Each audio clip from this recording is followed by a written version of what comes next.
एक और बड़ा इंटरेस्टिंग केस था इनिमैश ने गैर मुल्की खवातीन से पाकिस्तानियों की शादियों पर पाबंदी की जो सरकारी अफसरान की उन्होंने कहा हम कैसे लगा सकते हैं, आपकी मर्जी, आप जिससे मर्जी शादी करें। 20,000 जुर्माना भी किया, 20,000 जुर्माना, 20,000 जुर्माना के ये कोई केस है कि जी सरकारी अफसरों को गैर मुल्कियों से शादी करने से मना किया जाए? किसी आपका जाती मामला है, आप जिससे चाहे शादी करें, अहले किताब से करें, गैर मुस्लिम से करें, जिससे मर्जी करें, दीन ने इजाजत दी, कानून ने इजाजत दी।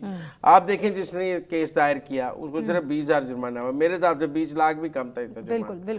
इस किस्म की गैर जरूरी लिटिगेशन ने पाकिस्तान के अदालती निजाम को तबाह किया है। लोग समझते हैं बस केस दायर कर दो, कोई बात नहीं, खबर चलेगी, होगा। तो मेरे ख्याल में इस किस्म के केसेस की हौसला शिकने के लिए भारी जुर्माने करने चाहिए। दरखास्त गुजार के लिए भी 20,000 कोई जुर्माना नहीं है जो सुप्रीम कोर्ट कर रहा है। इस किस्म के केस दायर करने वालों को जो बिल्कुल इन्फेक्शियस लिटिगेशन है, इसको तो मिसाली एग्जाम्पलरी जो फाइन्स करने चाहिए ताकि कोई लोगों को समझ हो कि यार मैंने सुप्रीम कोर्ट दरखास्त देनी है, उसका कोई कानूनी तकाजा तो होना चाहिए, कोई आइन कानून का तकाजा तो होना चाहिए। मेरा मतलब है मैं बगैर आईनी जो दिल चाह आपने दरखास्त दे दिया, पैसे का ज़िया, जिसके वक्त का ज़िया। तो इसलिए मेरे ख्याल में ये इस किस्म की दरखास्तों में हम तो आईनी बेंच से कहेंगे कि 20,000 कोई जुर्माना नहीं है, आप जुर्माने की रकम बढ़ाएं ताकि लोग समझ कर केसेस दायर करें। मेरा मतलब है इस किस्म के जो फजूल केसेस आपके सामने आते हैं तो आप जुर्माने की रकम को बढ़ाएं। इतने कम जुर्माने से लोगों की हौसला शिकनी नहीं होगी।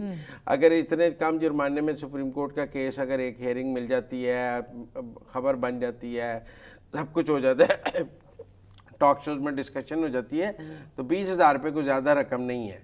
तो मेरे ख्याल में सुप्रीम कोर्ट को जुर्माने की रकम को रिव्यू करना चाहिए और इस किस्म के जुर्माने जो है ना, जुर्माना होता है एग्जाम्पलरी पनिशमेंट, ताकि दोबारा कोई ऐसा जुर्म ना करे। जुर्माने की बेसिक मंतक कानून में ये है कि फाइन शुड बी एग्जाम्पलरी, ताकि कोई और ये ना करे उस जुर्माने के खौफ से।